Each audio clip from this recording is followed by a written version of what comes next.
දැන් ඔයාලට මම මේ දහම අහගත්තොත් ඔයාගේ හිත දැන් මේ තේරුම් ගන්න විදිහට කිව්වා. මෙන්න මේ හැවණැල්ල කියන උපමා කරගෙන. ඊට පස්සේ අර සෙන් කතා ওই දේවල් වලින් ඔය ඉඟි දුන්නා. ඔය ඔස්සේ වාගේ හිත ඔයාලටම තේරුණොත් මේ වාගේ හිතේ මමත්වය හැදෙන්නේ මෙහෙමයි. එතකොට ඒකට මම තම වටිනාකම දීලා තියෙන්නේ මෙහෙමයි. එතකොට දැන් ඔයාගේ වටිනාකම දීපු දේවල් ටික ඔයා අතහරිනකොට අතහරින ක්‍රමය අහන්න මේක තමයි ඊයේ කිව්වේ අර බෝධිසත්ව චර්යාව. අතහරිනකොට ඔයාගේ ඇතුලේ වටිනාකම් අඩු වෙනවා. ඔයාට ඔයා පිළිබඳව තක්සේරු අඩු වෙනවා. ඔයා පිළිබඳව තක්සේරු අඩු වෙනකොට ඔයාට බලා ගන්න පුළුවන්. ඔයා වෙනුවෙන් ජීවත් වෙනවට වඩා මොකක් වෙනවෙන්ද? මේ මොහොතේ ජීවත් වෙන ප්‍රමාණය වැඩි වෙනවා. එතකොට මේ මොහොතේ ජීවත් වෙනා මේ මොහොතේ සතුට වෙනවා.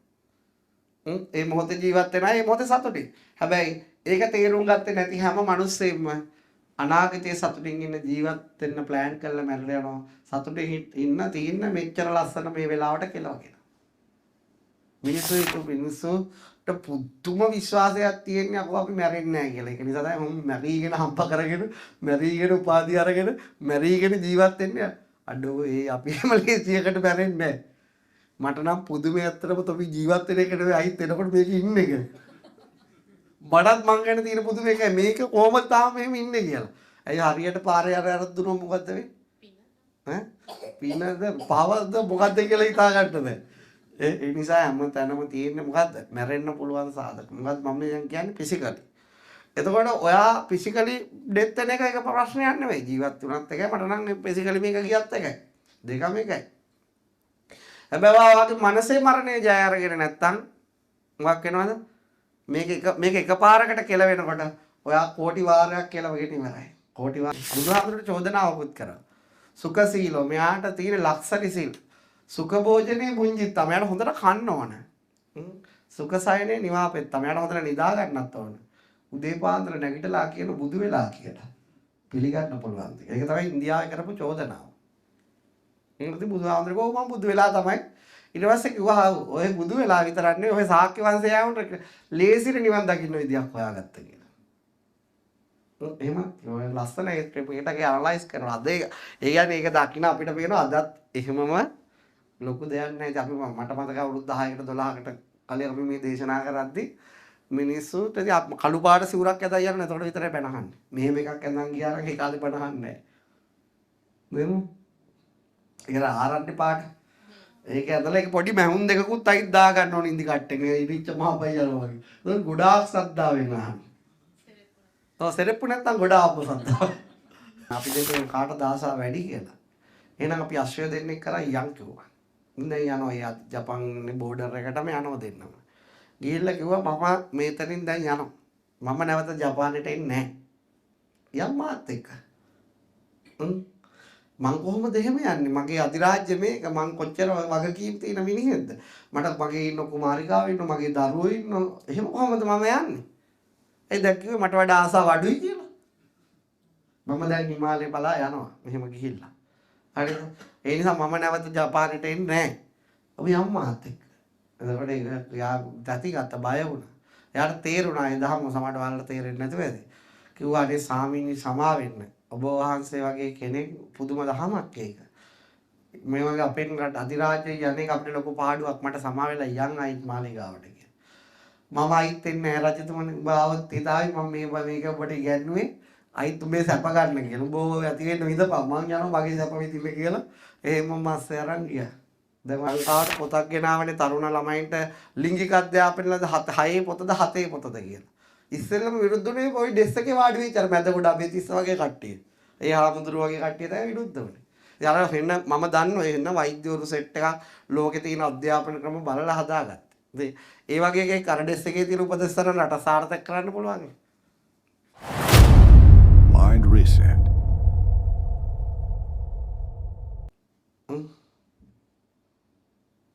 දැන් එන බයොලොජිකලි අපි එකපාරයි මැරෙන්නේ. හැබැයි මං අහන්නේ ඔයාලගේ හිත ඔයාලා කීපාරක් මරලා උපද්දවල තියෙනවා. නේද? ඒතර මරණය ඇත්තටම තියෙන මනසේ. ඔය තියෙන්නේ බුදුදහම මනෝදහම මනෝමූලික දහමන්නේ මරණය මනසේ තියෙන්නේ. ඒතර හොඳ සිහියෙන් වැඩ කරන වෙලාවට එයා මොකද්ද? එයා ඉන්නේ මොහොතේ. එයා ඉන්නේ එතන. එයා කවදාවත් මැරෙන්නේ නැහැ. ඔයාලගේ මානසික මරණය හැමතිස්සෙම පෙන්වන්නේ අනාගතේ. කොහෙද පෙන්වන්නේ? දැන් මරණ සතිය වඩන්න කියලා තියෙනවනේ. මරණ සතිය වඩන්න. මරණ සතිය වඩනකොට ඔයා දැන් මැරෙනවා කියලාද ගොඩක් ගන්න අනාගතේ මැරෙනවා. අනාගතේ ඊළඟම දැන් එක දවසක් තියෙනවා බුදුහාමුදුරුවෝ කිව්වා මරණ සතිය කරන භික්ෂුන් වහන්සේලා ත්‍රිපිටකයේ තියෙනවා. ඒකේ තියෙනවා අරක කියලා ශාස්ත්‍ර කෙනෙක් ඉන්න කාලේ මිනිස්සුන්ගේ ආයුෂ වැඩිය. මේ කාලේ මිනිස්සු ආයුෂ අවුරුදු 20000යි. ඒ කාලේ අරක කියන ශාස්ත්‍රෝකරයා ධානය පුරුදු කරපු කෙනෙක්. එයා කිව්වා මෙන්න මේ ධානය පුරුදු කරලා බඹලෝ උපදින්න කියලා. ඒතර එයා නිතරම කිව්ව උපමාවන් ටිකක් තෝරනවා. ජීවිතය තනාග පිනිබිඳක් වගේ. ජීවිතය මොකක් වගේද? තනාග පිනිබිඳක් වගේ. තනාග පිනි මොකක් වෙනවද? හිරු දැක්කම විනාශ වෙනවා. උඹලගේ ජීවිතයත් අන්න ඒ වගේ. හරිනේ. දැන් අපේ මේ දැන් මම මේ දැන් ඉස්සෙල්ලා කතා කරේ මානසික ස්වභාවය. දැන් අපි මම දැන් මේ කතා කරන්නේ බයොලොජිකලි මේ බොඩි එක අවසංගමයි යන හැටි. ඒක නතර කරන්න බෑ මට. හරිද? ඒක කොහොමත් ඔයාලට වෙන්න තියෙන සාධක තමයි මේක වැඩි. මට පුළුවන් ඔයාලගේ මානසිකව හදාගත්ත මරණය අතුරුදහන් කරලා දෙන්න. දැන් අපි දැන් මේ ඔක්කොම ගෙවල් ටික අයින් කරලා මේ දවස්වල ගහක් යට සිටි වල හිටියොම කොහොමද? මේ ඇඳුනුත් අඳින්න නැතුව. බඩු හරිනේ. එනත් අර එතකොට මේ ඇඳුම් මේ දේවල් හදලා තියෙන බයොලොජික් මේ බොඩි එකේ ආරක්ෂාවට. ඊළඟ මේ ගෙවල් හදාගෙන තියෙන වැඩිපුර ඒකේ ආරක්ෂාවට.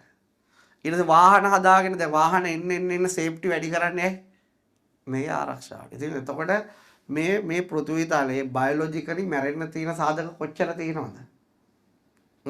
හැමතැනම තියෙන එම සාධක පොඩි සතෙක් ඇහැට පේන්නේ නැති සත්තුන්ටත් පුළුවන් මේක මොකද්ද අවසංගමයි යවන්න. පොඩි දැන් කොවිඩ් කියන්නේ පේනවද අපිට? මොකක් හරි කන්නඩියක් අත හදාගන්න බැරි වුණානේ කොවිඩ් එන හැටි බලන්න. ආවනම් බලන්න තුන එක එක අරගෙන එන හැටි. වෛරස් එකනේ. එතන මේ ජීවිතේ බයොලොජිකලි මේ බෝඩි එකට ඩෙත් වෙන්න තියෙන තැන තමයි හැමතැනම තියෙන්නේ. ජීවත් වෙන්න සාධක අඩුයි. ඉස්සරහිනුත් තියෙන්නේ මේකට කෙලවෙන්න පුළුවන් විදියක්. පිටිපස්සෙනුත් තියෙන්නේ මේකට කෙලවෙන්න පුළුවන් විදියක්.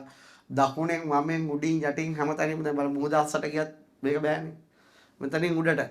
දැන් අපි ඉස්සර කියනනේ සුරංගනා කතාවල කියනනේ අපි වලාකුළු වගේ පා වෙලා යමු. ගිහිල්ලා කඳු අතරින් යමු කියලා හිතන්නකො මේකේ වලාකුළු ලෙවල් එකට අපි ගියොත් අපිට මොකද්ද වෙන්නේ? තොල් පුපුරලා ඇස් පුපුරලා මැරෙන්නේ. සුරංගනාව කියන්නේ. දැන් අපි අර සුරංගනාවකත් දැන් අපිට පෙන්නනෝනේ අපි ෆ්ලයිට් එකේ යනකොට එළියේ මේක මයිනස් නේ පෙන්නන්නේ. දැන් අපි පොඩි කාලේ අපි දකින්න සුරංගනා කතාවල අපි මොකද්ද රැට තියෙන සඳ රැස්ස එක්ක අපි ඔහම යනවා මෙහෙම යනවා ලස්සන ලෝකවල පා වෙලා යනවා. මොකද කියන්නේ මේ බොඩි එකත් ඔය ගානට අරගත්තොත් මොකක්ද වෙන්නේ කියලා. සිටි පිටි ගාලා පුපුරලා මැරෙනවා. අර දැන් සමහර ෆ්ලයිට් ක්‍රෑෂ් වෙනකොට සමහරව එළියට පයින්නවනේ එළියට පයින්නකොට පල්ලෙහාට එනකොට පොයි හීතලට පුපුරලා ඉවරයි. හොඳයි ඉතින් සුරංගනා කතාවලට ෆිසිකලි යන්න බෑ. මේකේ පොඩ්ඩක් උඩට ගිය ගමන් හරි අර බැංකුව පැත්තේ රුසියාව පැත්තේ මනාලි පැත්තේ ලඩාක් පැත්තේ ඇඳුමක් නැතුව හිටිය පැත්තේ මෙහි උනත් තියෙන කැන්බරා අර මං එකපාරක් උද්‍යයි මං අන්දල. එතකොට මේ බොඩි එකට බොහොම පොඩි පරිසරයක තමයි මොකක් වෙන්න තියෙන්නේ. මූ වෙන්න තියෙන්නේ. මේ අවකාශය. ඒක ඇතුළෙත් වැඩිපුර තියෙන මේකට කෙලවන්න තියෙන දේවල් බලාගෙන. මිනිස්සුන්ට පුදුම විශ්වාසයක් තියෙන්නේ අපෝ අපි මැරෙන්නේ නැහැ කියලා. ඒක නිසා තමයි මම මැරීගෙන හම්බ කරගෙන මැරීගෙන උපාධිය අරගෙන මැරීගෙන ජීවත් වෙන්නේ. අඩෝ ඒ අපි මලේසියකට මැරෙන්නේ නැහැ. මට නම් පුදුමේ ඇත්තටම තොපි ජීවත් වෙන එකට අයිත් එනකොට මේක ඉන්නේ කියලා. මටත් මං ගැන තියෙන පුදුමේ එකයි මේක කොහොමද තාම මෙහෙම ඉන්නේ කියලා. ඇයි හරියට පාරේ අර දුන්නොත් මොකද්ද වෙන්නේ? පිනද පවද මොකද්ද කියලා හිතා ගන්න බෑ. ඒ නිසා හැම තැනම තියෙන්නේ මොකද්ද? මැරෙන්න පුළුවන් සාධක. මොකද්ද මම දැන් කියන්නේ ෆිසිකලි. එතකොට ඔයා ෆිසිකලි ඩෙත් වෙන එක ප්‍රශ්නයක් නෙවෙයි. ජීවත් වුණත් එකයි මට නම් ෆිසිකලි මේක ගියත් එකයි. දෙකම එකයි. හැබැයි ඔයාගේ මනසේ මරණය ජය අරගෙන නැත්තම් මොකක් වෙනවද? මේක එකපාරකට කෙල වෙනකොට ඔයා කෝටි වාරයක් කෙලවගෙන ඉවරයි. කෝටි වාරයක් කියන්නම් බෑ. මම මනස තේරුම් ගත්ත කෙනෙක් අයි මැරෙන්නේ නැහැ. අමරණීය. මොකක් වෙනවද? සිද්ධාර්ථ අවුරුදු 35 බුද්ධත්වයේදී හොයාගත්තේ රහස අමරණීය වීමේ රහස. හැබැයි උන්වහන්සේත් කය අතහරින්න උනානේ අවුරුදු 80 දී. කුසිනාරාවට. කය අතහරින්න වෙනව නෙවෙයි. කය කොහොමත් එයාට වුණ වෙලාවට එයා විනාශ වෙලා යනවා. මේක මේ පොළොවෙන්මයි කෙලින් කරන්නේ. මේක ආහාර මව්කිරි ඒවයින් කෙලින් කරනවා මේක අයිත් මොකද වෙන්නේ මේකටම ගෙනහිලා ගහනවා. ඒ අතර මේ අපිට පේන්නේ නැති ඉන්විසිබල් අපිට මොකක් තියනවද හිතක් වැඩ කරනවා. හිතක් වැඩ කරනවා.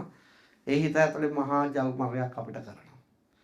මොකද බුදුදහමේ ෆිසිකලි බොඩි එක නැති වෙනවා තමයි අර වා කියන්නේ. ඒකට ෆිසිකල් බොඩි එක තියෙනකන් තමයි මේ කලින් මේවා ශ්‍රවණය කරලා ඒව අහගන්න තියෙන්නේ. ඒ අහගෙන ඔයාගේ හිත තේරුම් අරගෙන මරණය ජයගත්තේ නැත්තම් ඔයාට එතකොට නරක කියන ශාස්ත්‍රඥ වහන්සේ කියන්නේ එතකොට ඔයාගේ ෆිසිකල් බොඩි එක විනාශ වෙන්න මොකද්ද තියෙන්නේ? මෙන්න මේ තනාග පිළිබිදක් වගේ. එතනින් ගියාට පස්සේ ඔහොම තව උපමා ගණනාවක් කියලා දෙනවා. ඒ කාලේ ගොඩක් ලෙඩ රෝග නැහැ. ඒගොල්ලෝ ඒ කාලේ ලෙඩ රෝග වශයෙන් ගණගන්නේ කුසගින්න, පිපාසය, මල මුත්‍ර පහ කිරීම. ඔච්චර ලෙඩ වලට තිබිලා තියෙනවා. දැන් මොනවද තියෙන ලෙඩ? දැන් අපිට ලෙඩ ලිස්ට් එකක් හදලා දෙන්න කිව්වොත් ලෝකේ තියෙන ලෙඩ ටික මෙහෙම පැරග්‍රාෆ් කරලා දෙන්න කිව්වොත් ඔයාලට කීයක් විතර යයිද පැය කියන්නේ ටික? නේ ලෝකෙ දිනුනා හා සමාන යම් ලෙඩ රෝගත් ඇති වෙනවා. එච්චරයි. බුදුහාමුදුරුවෝ ගැහුවා දැන් හිත අවබෝධ කරගන්න නම් හිත අවබෝධ කරගන්න මේ වෙලාවේ කරන්න තියෙන දේ. එතකොට දැන් අපි මැරෙන්නේ නැහැ. අපිට ජීවත් වෙන්න තව කාලයක් තියෙනවා පින නිසා හරි මොකක් හරි කියලා හිතා කිව්වම අපි 100න් ඉන්න උත්සාහ කරන්නේ අපි ධර්මය දකින්න උත්සාහ කරන්නේ අපි ධර්මයේ තේරුම් ගන්න අපිට අච්චර අවශ්‍ය නැහැ අපිට ජීවත් වෙන්න දෙන්න. දැන් මිනිස්සු ඔච්චර හොරකම් කරගෙන ඔච්චර ගොඩ ගහගෙන මුළු රටක් විනාශ කරගෙන මුළු මිනිස් ප්‍රජාවක් විනාශ කරගෙන යන්නේ මොකක් වෙන්නේ නැහැ කියලා හිතලා. උන් හිතනවා ෆිසිකලි මොකක් හරි තියෙනවා ක්‍රිස්ටල් වලින් හරි හදාගෙන ඉන්න කියලා. තේරුම් අරගන්නේ. හැබැයි මරණය ගැන තේරුම් ගත්ත කෙනෙක් මරණය කියන්නේ ලස්සන කතාවක්. ඒක ඉස්සෙල්ලම මමත්වයේ තියෙන හැම කෙනෙක්ම මැරෙනවා. ඒක තේරුම් ගන්න එපා. අමරණීය වෙන්නේ මමත්වයේ අවබෝධ වෙච්ච මිනිහෙක් විතරයි.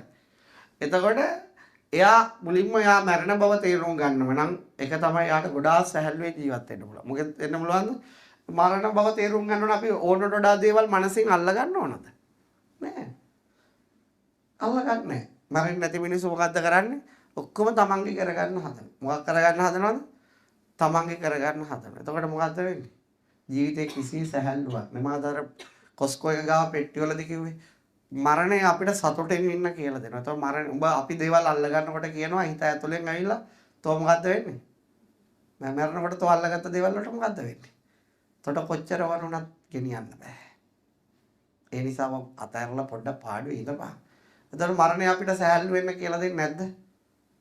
අමරණීය වෙන්න පෙර කතා ගොඩක් එයා කියලා දෙනවා. දැන් අමරණීය වෙන්න උදව් කරන්නේ අර තියෙන හැඟීම තමයි. නේරුණා? ඊට පස්සේ අපි දැන් දේවල් වලට ලෝභ වෙනවා. අපි දානයක් දෙනවා අපි.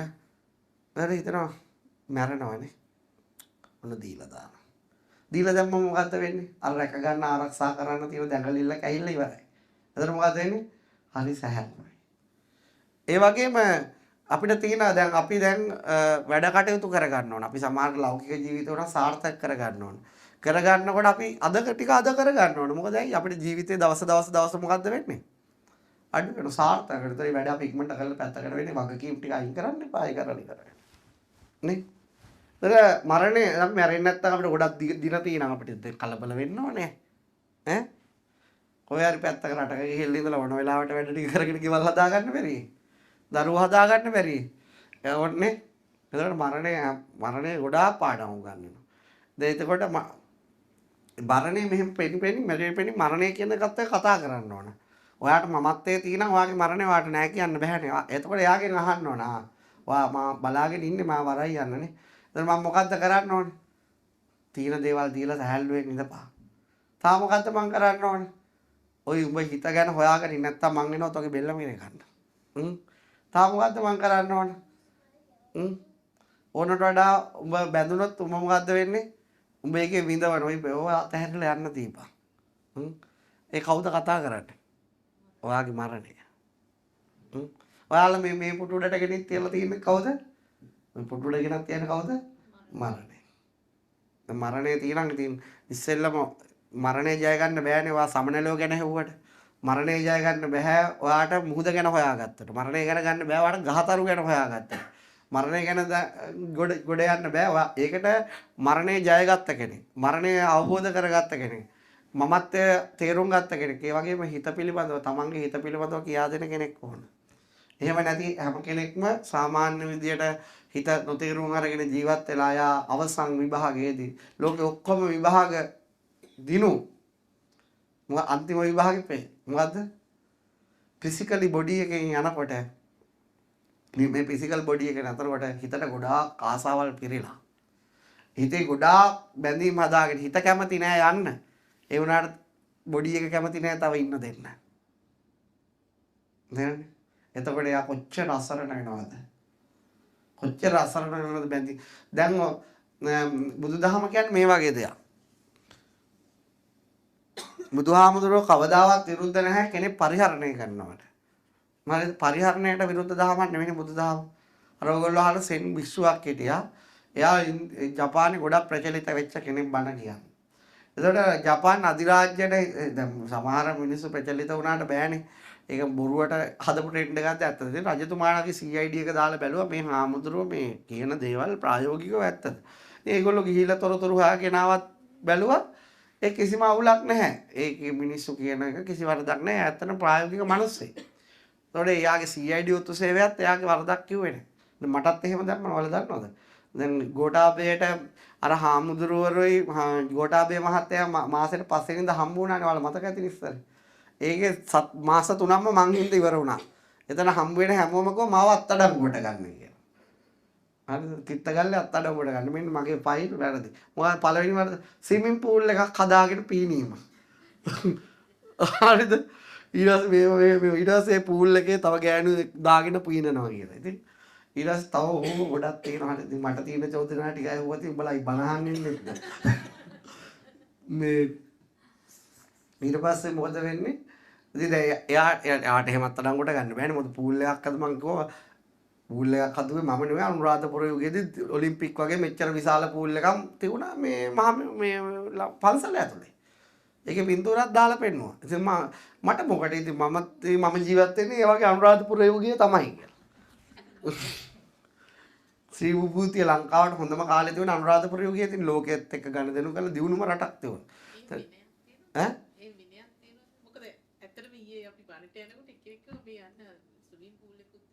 ඔව් තියෙනවා කියන්නේ ඒක ඒගොල්ලෝ ස්විමින් පූල් කියන මං කියන්නේ නිල් දිය පොකුණ කියලා ගහලා තියෙනවා. නිල් පාට ටයිල් අල්ලලා තියෙනවා. තියෙනවා. ඉතින් හරියට ඉතින් ඒක බුදු ජේතවනාරාමයේ ඇතුලේ ගිහිල්ලා බලන්න හදපුවා තියෙනවා. ඊළඟට ඔයාලා බලන්න ගිහිල්ලා අනුරාධපුරේ තියෙන නූතන ඔලිම්පික් එක වගේ පස්ගුණයක්ද ඔහෙද විශාලයි. මෙහෙම පැන්නවා. දැන් මම තිරියාය පන්සලේනේ මහනෝනේ. එතන තියෙන හාමුදුරන්ට නම් ලොකු තටාක දෙකක්. දැන් මම වැස්ස කාලේට ඒක හදලා පිරුණා. මෙහෙම පැන්නම විනාඩි 15ක් විතර යනවා අනිත් පැත්තේ වඩේ මතුවෙන්න. අඩි 8-12ක් විතර ගැඹුරයි. හරිද? දැන් ඒකද මම දැන් මේක ඒතර පරිහරණය ඒතර ඒගොල්ලෝ ඇවිල්ලා ඊට පස්සේ ජනාධිපති විමර්ශනාංශයෙන් ඇවිල්ලා සති ගානක් අතර වෙලා බලලා ගිහිල්ලා වාර්තාවක් දුන්නා. ඉතින් එතකොට ගෝඨාභය මහත්තයා මාව අත්අඩංගුවට ගන්නවා පව් මොකද අපේ පන්සලේ නැගිටින්න උදේ 3ට නැත්නම් 4ට. ඉතින් අනිවාර්යයෙන්ම දැන් ওই පූල් එකේ නාන්න ආව කට්ටියට 3ට 4ට නැගිටලා නාන්න පුළුවන්. පූල් එකක් විතර නැත්නම් අක්කර පහක වැවක් තියෙනවා අඩි 12ක් ගැඹුර. ඒකෙන් නාන්න පුළුවන්. හරිද? උදේ නැගිටින්න නැත්නම් ඒකට තමයි දාන්නේ කෙලින්ම ගිහින්. ඉතින් එතකොට ඒ තියෙන වැඩපිළිවෙලක් පන්සලක තිබුණා ඒගොල්ලෝම තීරණය කරනවා මේ පන්සල කොච්චර හොඳයිද කියලා. දැන් අපේ ඉන්න ස්වාමින්වහන්සේලා අහගෙන ඒගොල්ලෝ පැය 15ක් 16ක් වැඩ මේ කාලේ. හැමෝම නෙවෙයි අර ගල් බමුණ දෙන්න තුන් දෙනෙකුත් ඉන්නවා.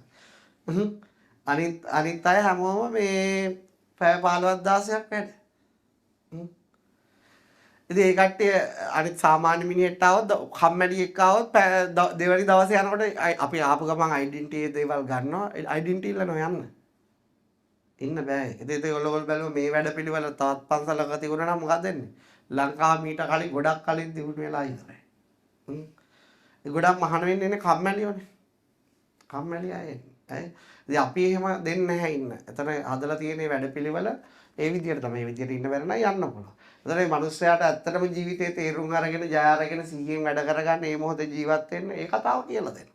කියලා දෙනවා ඉතින් වැඩ කරන්න ඕන. පරාර්ථ ඊයර මං කිව්වේ පරාර්ථය කියන්නේ මොකක්ද කියලා. එයාගේ මුළු ජීවිතේම එයාව අත්හැරලා දානවා. මේ කවුරු හරි කෙනෙක් ඇවිල්ලා එයාගේ දේවල් කරගන්න හිටියොත් වැඩි කාලයක් ඉන්න වෙන්නේ දුකසේ තමයි.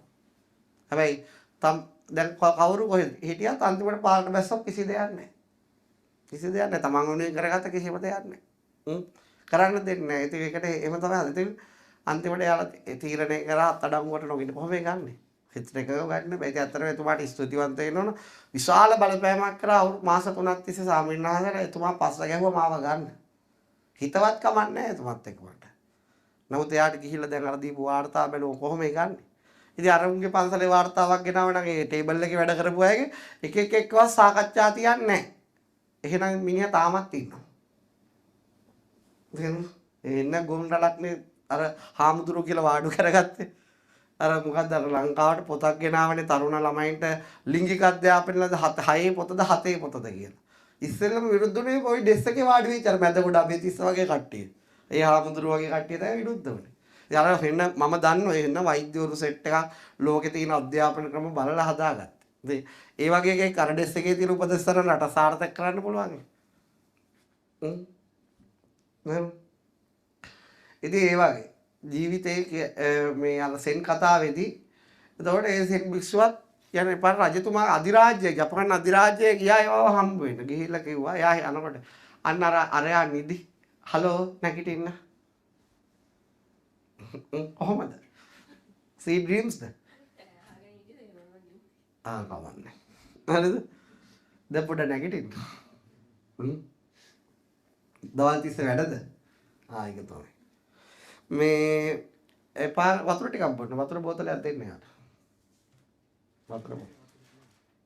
තියෙනවා. චුට්ටක් බොන්න. මේ මොකද්ද? එතකොට අධිරාජ්‍ය ගිහිල්ලා ආරාධනා කරා රජමාලියා හිතින් හිතුවා මේ භික්ෂුව අල්පේච්ඡ භික්ෂුවක්. මෙයා මම මේ කරන ඉල්ලීම ප්‍රතික්ෂේප කරන්න රිජෙක්ට් කරන්න ඕනේ කියලා. ඉතින් එයා කිව්වා මේ ස්වාමීනි ඔබ ගැන ගොඩක් රටේ ප්‍රසිද්ධයි. මම කැමතියි ඔබ වගේ භික්ෂුන් වහන්සේ නමක් මගේ රජ වුණේ මේකේ තියාගන්න. ඔබ වහන්සේ කැමතිද වඩින්න කියලා. සිවුරු ටිකයි හාත්තරේ ගත්තා යන් කිව්වා. රජා දැන් අප්සෙට්. අධිරාජ්‍ය අප්සෙට් ඇයි? එයා හිතුවේ සැප සම්පත් වලට විශ්වවිද්‍යාල වහන්සේ කැමති නොවිය යුතුයි කියලා. දැන්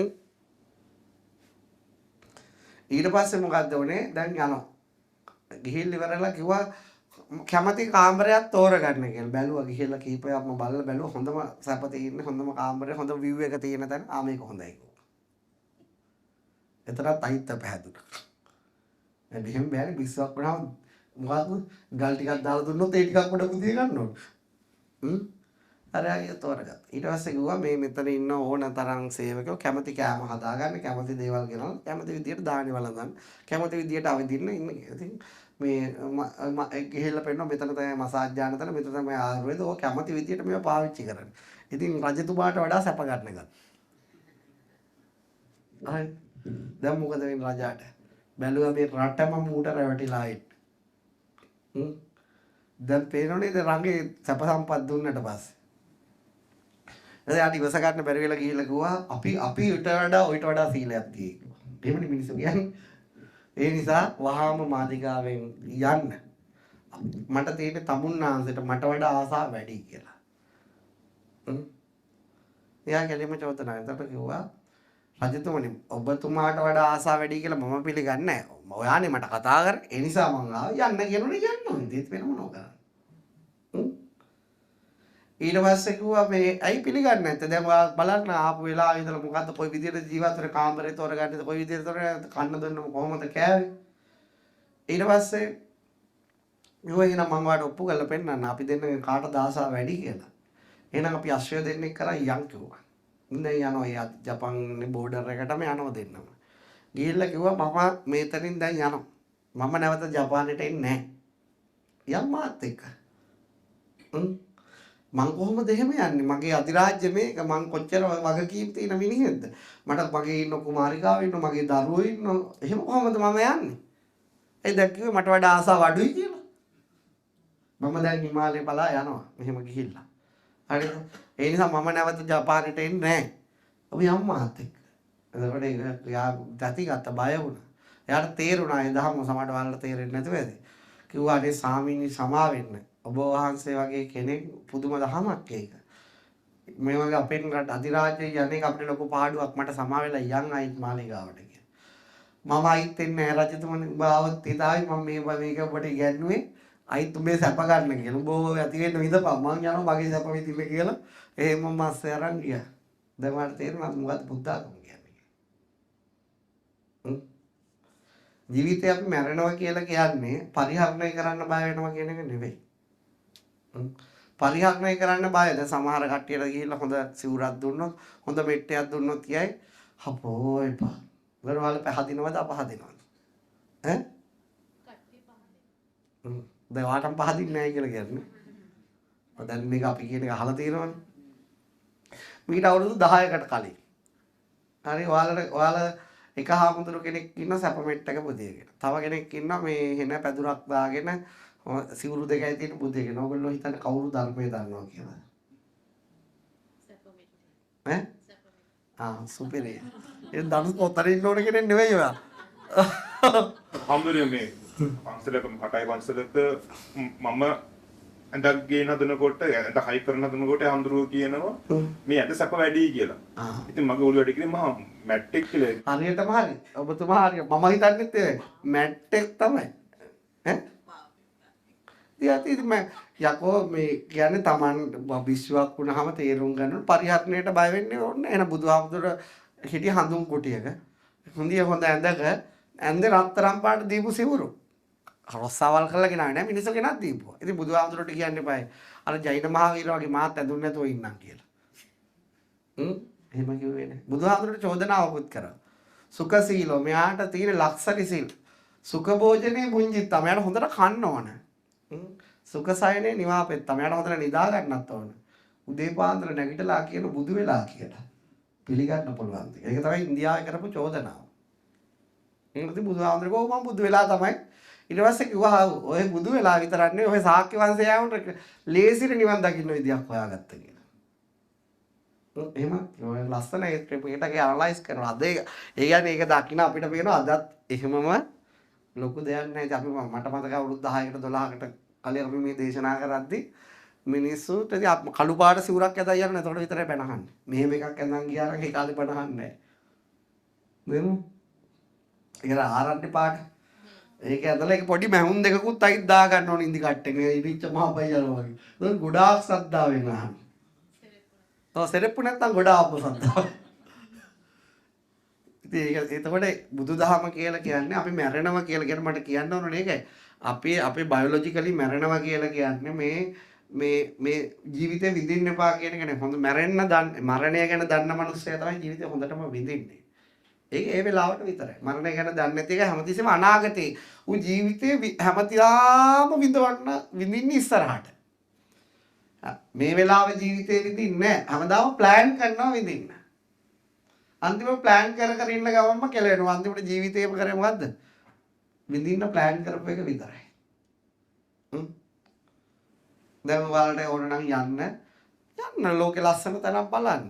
හොඳට හදාගෙන කන්න ඕන නම් කන්න. මොකද ඊට පස්සේ කන්න බැරි වෙන්න පුළුවන් ඊළඟ වෙන්න. දැන් තීනියම මඩි ගහලා තියාගෙන වැඩක් නැහැ. දෙන්න කන්න බොන්න ලස්සනට අඳින්න. අර මං අර කිව්වේ හොඳ එතනත් මම දැන් කාට හරි කියනවා නම් පරිහරණයට බය නම් ඒ ඇතුලේ කවුද පරිහරණය කරන්න බය? මම තියෙනවා නම් කවුද අයිති තියෙන්නේ මොකද්ද? මරණය. ඒ කියන්නේ යා මරණය කියන එක තේරුම් අරගෙන නැහැ. තේරුණේ? එතකොට සාධාරණයි බය වෙන එක. කිසි ප්‍රශ්නයක් නැහැ.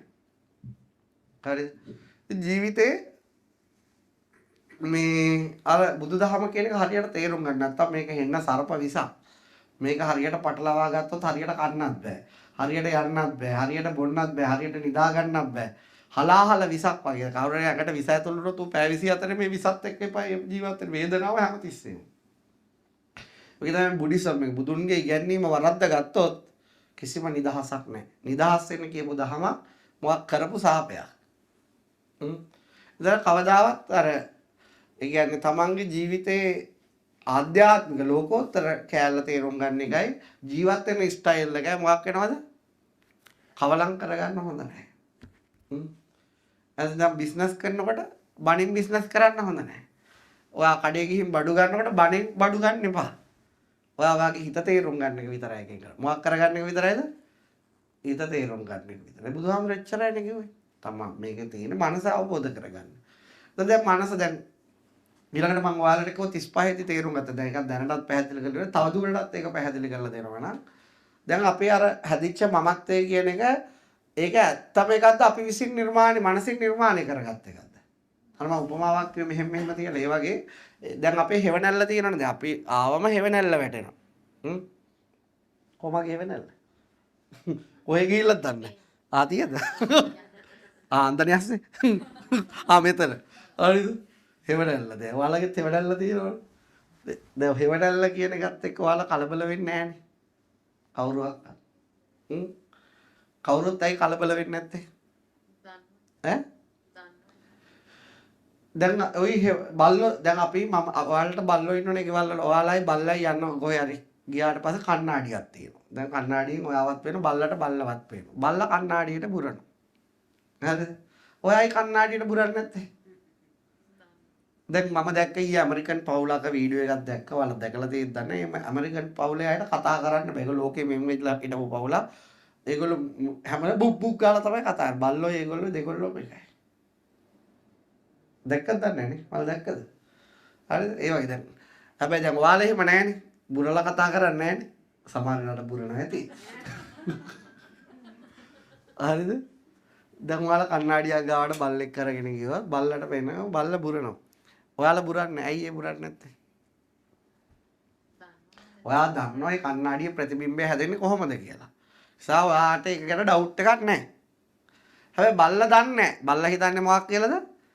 තවත් බල්ලෙක් කියලා. එතකොට උට ඒ ගැන අවබෝධයක් නැති නිසා මොකද වෙන්නේ? ඌ හිතන්නේ මේක වෙලා. ඒ වගේම මමත්වය කියන්නේත් ඒ වගේ දෙයක්. මමත්වය කියන්නේත් ඔයාලා හෙවණැල්ල වගේ දෙයක්. ඔයාලා තේරුම් ගත්ත නැති නිසා තමයි ඒකට බය වෙන්නේ. තේරුම් ගත්ත නැති නිසා තමයි හැමතිස්සෙම මොකක් කරන්නේද? ඔයාලා බය කරන්නේ. එතකොට දැන් ඔයාලා මැරෙනවා කියලා පෙන්නන්නේ. දැන් කවුද මැරෙන්නේ? තමන් කියන්නේ කවුද? හදාගත්ත මානසික චිත්‍රය. ඒක හදාගන්න උදව් වෙච්ච සාපේක්ෂව තමයි විස්තර කරේ මානසික චිත්‍රය. දැන් අපිට ඒක මානසික චිත්‍රයක්ද ඇත්ත එකක්ද? අන්න එතන දැන් ඒ ඇත්ත එකක් වෙන්නේ මොන වෙලාවටද? 100 අඩු වෙලාවට. මානසික චිත්‍ර 100 අඩු වෙනකොට ඇත්ත වෙනවා. 100 වැඩි වෙනකොට අර සොම්බින්ට ඉර වැටුනම මොකද්ද වෙන්නේ? දැන් අඳුරෙන් කඩ සොම්බි යන්නේ අවතාරය යන්නේ එළිය වැටුනම මොකද්ද වෙන්නේ? ගිනි අරගෙන නිකන් අර විනාශ වෙනවා දැකලා නැද්ද නිකන් චිත්‍රපටියක? ඒ වගේ තමයි වාගේ මනසට 100 වැඩි වෙනකොට ප්‍රඥාව වැඩි වෙනකොට මේ දහමේ පෝෂණය වෙනකොට ඔයාගේ මනසේ තියෙන අර චිත්‍ර සිතුවිලි මොකක් වෙනවද? ඒවෙයි බලය නැති වෙලා යනවා. බලය නැති වෙලා දැන් මමත්වයේ කියන්නේ සිතුවිලි වලින් නිර්මාණය කරන දෙයක්. ඒක දැන් පුරුදු වෙලා වලට නිර්මාණයෙන් ගැලවෙන්න මේක නිර්මාණය වෙනවා. නිර්මාණය වෙන එක අවුලක් නැහැ. ඔයා නිර්මාණය දැන් අපි හෙවණැල්ල ගැන අපි දුක් වෙනවද කවදාවත්? නෑනේ. අපිට හෙවණැල්ල බරක්ද? නෑනේ. අපි අපේ මේ හෙවණැල්ලට බය වෙනවද? ඔව් හදිස්සි. බය වෙන්නේ නැගනේ අපි ගොඩක් දුරට. තේරුණා? ඒ උඩට වාගේ මමත්වයක් මේ හෙවණැල්ලක් වගේ වැඩ. එක වෙලාවට ලොකු වෙනවා, එක වෙලාවට පොඩි වෙනවා. දැන් ඔයාට හිතෙනවා මෙහෙමයි. මම මෙච්චර දේවල් දන්නවා. මම අච්චර දේවල් දන්නවා. අම්මා. එතකොට කොහොමද හෙවණැල්ල? අර ඔයාලා දැක්කම සමහරට එනකොට හෙවණැල්ල ගොඩාක් දිගයි කියලා තේරෙන්නේ. සමහරට අපි අර ඉරට ගිහිල්ලා පොඩි කාලේ බලනකොට කොච්චර ලොකු වෙලාද කියලා.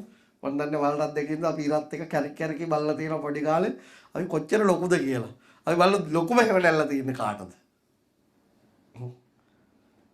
ඒ වගේ ඔයාලා හිත ඇතුලේ කොච්චර ලොකු හෙවණැලි හදාගෙන නැද්ද? නේ? ඔහොම හිටියට අඩි 6ක් වගේ අඩි 6 අඟල් 5යි අඩි 5යි අඟල් 6යි අඩි 6යි අඟල් 6යි අතරනේ මෙතන ඉන්න ඔක්කොම. ඒ වලට ඔයාලගේ අතුල කොහොම හෙවණැල්ලක් ඇද්ද? අඩෝ මම තමයි දවසකට හරි වැඩකාරය. එහෙම හිතන්නේ නැද්ද? උයන්න දන්නව නම් යාට වඩා උයන්න කෙනෙක් ඉන්නවද? හරිද මොකක් හරි දන්නවනේ ඒක තමයි අපේ හිත මේ නිර්මාණය කරන හෙවණැල්ල. හැබැයි වාට ඒක හෙවණැල්ලක් නෙවෙයි වාගේ 100 නැති 100 දුර්වල නිසා වාගේ එන මොකක් කරගන්නේ ඒ චිත්‍රය වාට බැඳෙනවා යා. දැන් වාට ඒකම මොකද්ද වෙන්නේ? ඒක පාර වලේ වැටෙනවා. අරම හිත යනකොට. දැන් මොකද්ද වෙන්නේ? ගාලේ යනකොට කවුද මතක් වෙන්නේ? සාමාන්‍ය මොකද්ද කියවෙන්නේ ලංකාවේ මිනිස්සුන්ට? අම්මෝ කියලා. මේ මිනිස්සුන්ට මොකද කිව්වේ? my god කියලා. නැත්නම් එක මොකද්ද? මේ පපුරෙන් බයි. ආයෙත්. දැන් අර ටක් ගාලා මැවිච්ච හේවනල්ල ෂෝට් වෙනවා. ෂෝට් වෙනකොට කවුරු නැති වුණා වගේ දැනෙන්නේ. දැන් අර එකපාරට ඔහොම හිත යනකොට එකපාරට ඇක්සිඩන්ට් එකක් වෙන්න හරි වලකාරි එකපාරට පිහියට කැපෙනකොට මොකද්ද වෙන්නේ? අර චිත්‍රය ටිකාම ශිංගාල අර දැන් අර ඉර අඩු වෙනකොට මොකක් වෙන්නද එහෙම නැල්ල කෙලවෙනවා යනවා වගේ. දැන් මට දැන් හොයාගන්නත් බැරි වුණානේ මගේ එහෙම නැල්ල. ඒ වගේ මොකද්ද වෙන්නේ? ටක් ගාලා එතකොට අර ටක් ගාලා එක නැති වෙනවා කියන බය එනවා. තේරුණා? දැන් ඔක හොඳ දැන් මට මගේ හිත වැඩ කරන විදිහ මම දැකලා තියෙනවා. ඉතින් මට දන්නවා මේක තමයි මේ වෙන්නේ කියලා. හැබැයි දැන් හිත ගැන වැඩ කරන්නේ නැති මිනිස්සෙක්ට මොකද්ද වෙන්නේ? හිත තේරුම් ගත්තේ නැති මිනිස්සෙක් ජීවිත කාලේ. ඒ දහම අහලා Taman තුලින් දැක්කේ නැති කෙනෙක්ට මොකද්ද වෙන්නේ? දැන් ওই සාමාන්‍යයෙන් තියෙනව නේද මේ බන්ධනාගාර කියන්නේ ශාසිය ඒ කියන්නේ අර පෝරකයට යවන්නේම තියෙනවනේ. දැන් ලංකාවෙත් යවන්න කියලා කියන මම නම් ඒකට කැමති නැහැ. පෞද්ගලිකව මම හිතන්නේ ඕන මම ওই මිනිස්සු මට දෙනවා නම් මම අවුරුදු 3ක් විතර මම චේන්ජ් කරලා දෙනවා 180ක් මයින්ඩ් එක. ඔය දැන් ඇමරිකාවේ එතනින් ගියා මැලේසියාවේ ඩ්‍රග්ස් වලට ආව වුණාම එක එක ළමා දූෂණ කරාම එක එක මිනිස්සු වෙඩි තියලා මරුවාම දෙනවා මොන දණ්ඩනයද? මරණීය දණ්ඩනය. මරණීය දණ්ඩනය දෙනකොට දැන් ඒක ඒ බන්ධනාගාරවල තියෙන ක්‍රමයක්. කවුරුද මේ බන්ධනාගාර වැඩ කරපු කෙනෙක් මෙහෙ නෑනේ මරණීය දණ්ඩනය. ඕස්ට්‍රේලියාවේ නෑ. නෑ. ඒ ක්‍රමේ තමයි අර එක කූඩුවක ඉඳලා එක එක කූඩු වලට මාරු කරනවා. සතියකට කරාම සතියේ කූඩුව මාරු කරනවා. අන්තිමට එන්න මොකද්ද වෙන්නේ? ඒ මිනිහා කන්නේ. මල පහ යනවා. අඬන කොච්චර දාමරිකෙක් වුණා. හරිද? අඬනවා. මොකක්ද වෙන විලාප තියෙනවා. විදුලි පුටුවට හරි බෙල්ලට දාලා හරි වල බලන්න මේ වගේ ෂෝස් තියෙන ඒ වගේ. මම බන්ධනාගාර නිලධාරීන් මහලක් තියෙනවා. ඒ ගොඩක් කොච්චර වැඩකාරයෙක් වුණා. කොච්චර ගේම් කාරයෙක් වුණා දවසින් දවස් මොකක් වෙනවද? හරිද එකපාරයි විදුලි පුටුවට දාලා කෙලවලා දාන්නේ. දැන් මං ගෙඩින් දාන්න කියනවා. තේරුණේ? ඒ දවස් සතියේ තමයි මං ආතල් එකේම ඉන්නේ. ආයෙ කිසි දෙයක් නැහැ. ඇයි අපි දන්නවා එකපාරයි මේ බයොලොජිකලි මේකට කෙලවෙන්නේ. ඒක ඒ වෙලාවට වේවි.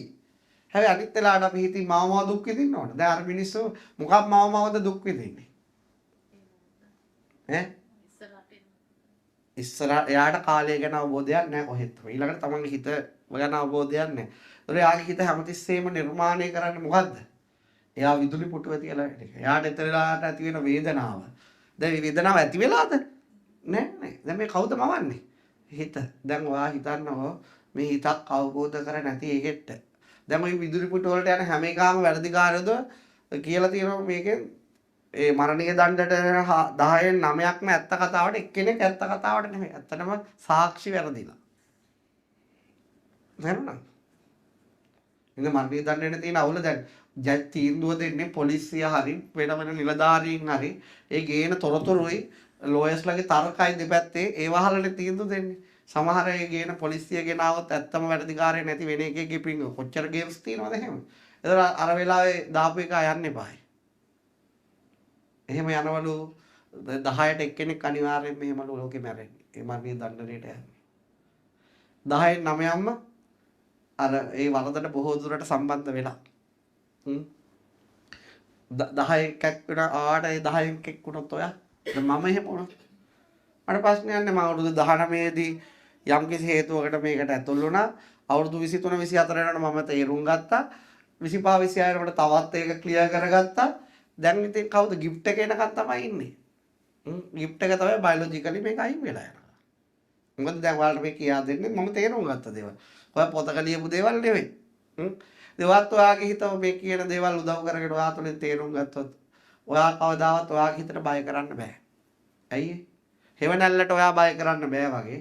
දැන් අපි ගොඩාම පුංචි කාලේ හෙවණැල්ල ගැන අවබෝධයක් නැහැනේ. ටික අපිට එනවා අපිට අපේ මනුස්සයන්ගේ කැපැසිටි එක ටික්මන්ට හෙවණැල්ල මොකද්ද කියලා තේරුම් ගන්න පුළුවන්. සාමාන්‍ය සත්තුන්ට එහෙම අමාරු. දැන් කණ්ණාඩිය වලදී එහෙම වඳුරගෙනම කණ්ණාඩියට ගහන්නේ බුම්බන්නේ කෑ ගහන්න බලන වීඩියෝස් තියෙනවා. හැබැයි අපේ මිනිස්සුන්ට තියෙනවා ප්‍රඥාව කියන එක. ප්‍රඥාවෙන් තමන්ගේ හිත තේරුම් ගන්න පුළුවන්. 100ක් උදව් කරගත්තා. මොකක් උදව් කරගත්තාම ඒ දෙකම ඇතුළේ තිබුණත් වැඩක් නැහැ මේ ධර්මයේ කියන කෙනා නැත්තම්. එයා කියලා දුන්නාම තමයි ඒ ඔස්සේ යාට ගවේෂණය සිද්ධ වෙන්නේ. තනියෙන් කරගන්නත් පුළුවන්. ඒක ලේසි දෙයක් නෙවෙයි. ඒක ලොකු කැපකිරීමක් ලොකු රිසර්ච් එකක්. මම කියන තේරුණා. එතකොට දැන් ඔයාලට මම මේ දහම අහගත්තොත් ඔයාගේ හිත දැන් මේ තේරුම් ගන්න විදිහට කිව්වා. මෙන්න මේ හැවණැල්ල කියන උපමා කරගෙන. ඊට පස්සේ අර සෙන් කතා ওই දේවල් වලින් ඔය ඉඟි දුන්නා. ඔය ඔස්සේ වාගේ හිත ඔයාලටම තේරුණොත් මේ වාගේ හිතේ මමත්වය හැදෙන්නේ මෙහෙමයි. එතකොට ඒකට මම තම වටිනාකම දීලා තියෙන්නේ මෙහෙමයි. එතකොට දැන් ඔයාගේ වටිනාකම දීපු දේවල් ටික ඔයා අතහරිනකොට අතහරින ක්‍රමය අහන්න මේක තමයි ඊයේ කිව්වේ අර බෝධිසත්ව චර්යාව. අතහරිනකොට ඔයාගේ ඇතුලේ වටිනාකම් අඩු වෙනවා. ඔයාට ඔයා පිළිබඳව තක්සේරු අඩු වෙනවා. ඔයා පිළිබඳව තක්සේරු අඩු වෙනකොට ඔයාට බලා ගන්න පුළුවන්. ඔයා වෙනුවෙන් ජීවත් වෙනවට වඩා මොකක් වෙනවෙන්ද? මේ මොහොතේ ජීවත් වෙන ප්‍රමාණය වැඩි වෙනවා. එතකොට මේ මොහොතේ ජීවත් වෙනා මේ මොහොතේ සතුට වෙනවා. මේ මොහොතේ ජීවත් වෙනා මේ මොහොතේ සතුටින්. හැබැයි ඒක තේරුම් ගත්තේ නැති හැම මිනිස්සෙම අනාගතයේ සතුටින් ඉන්න ජීවත් වෙන්න ප්ලෑන් කරලා මැරලා යනවා. සතුටින් ඉන්න තියෙන මෙච්චර ලස්සන මේ වෙලාවට කියලා වගේ. නේද? Mind reset.